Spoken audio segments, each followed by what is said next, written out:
ពីបងអូនលែងស្នេហ៍នាងណាមានអារម្មណ៍ថាស្នេហ៍ឲ្យឈឺចាប់ណាស់យើងស្រឡាញ់គ្នាដោយបេះដូងស្មោះស្មងតែមិនគួរសមព្រោះតែវណ្ណាព្រោះមិនអានិនเป็นមានក្រជាធំមិនយល់អារម្មណ៍មនុស្សពីរនាក់ស្មងស្មើរឿងមួយត្រូវទ្រាំរហូតស្លាប់ម្នាក់ទើបអាចបញ្ជាឲ្យគាត់ដឹងយ៉ាងស្មងមនុស្សមានពីរនាក់តែចិត្តមួយស្មោះគ្នាទៅមកបាត់គ្នាហើយរកតើបែកគ្នាមិនដេចនឹងបានលះបងស៊ូស្លាប់ប្រាប់ខ្លួនអញហើយថាបងនឹងអូនមិនអាចឃ្លាតប្រានទុំឧបសគ្គច្រើនប៉ុន្មានក៏ជុំនេះស្រឡាញ់បងជឿចិត្តបងកុំទន់ជ្រាយទ្រាំឈឺចាប់យើងមិនយូរមិនឆាប់គង់តែឈ្នះសូមរួលចិត្តគិតអ្វីៗល្អហើយបន្តប្រឹងស៊ូជំនះបើថ្ងៃនៅរៀងនៅតែសង្ឃឹមពេលបីពីបងអូនលែងស្នេហ៍នាងណាមានអារម្មណ៍ថាស្នេហ៍ឲ្យឈឺចាប់ណាស់យើងស្រឡាញ់គ្នាដោយបេះដូងស្មោះស្មង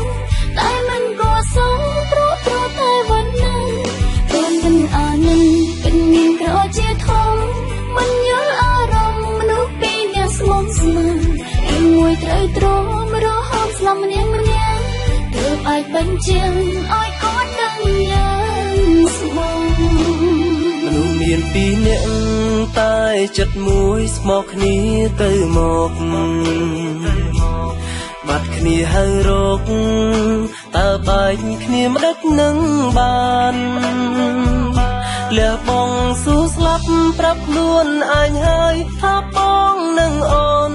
មិនអាចឃ្លាតប្រានទុំឧបសគ្គច្រើនប៉ុន្មានក៏ជុំនេះស្រឡាញ់បងជឿចិត្តបងកុំទន់ជ្រាយទ្រាំឈឺចាប់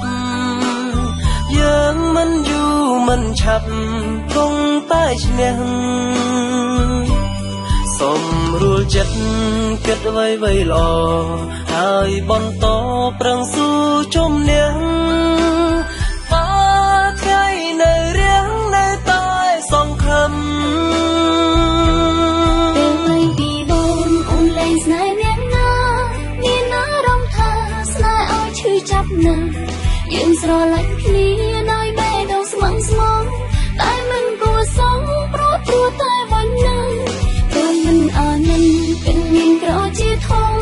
មិនយល់អារម្មណ៍មនុស្សពីរនាក់ស្មោះស្មឺរឿងមួយត្រូវទ្រាំរហូតស្លាប់ម្នាក់ទើបអាចបញ្ជា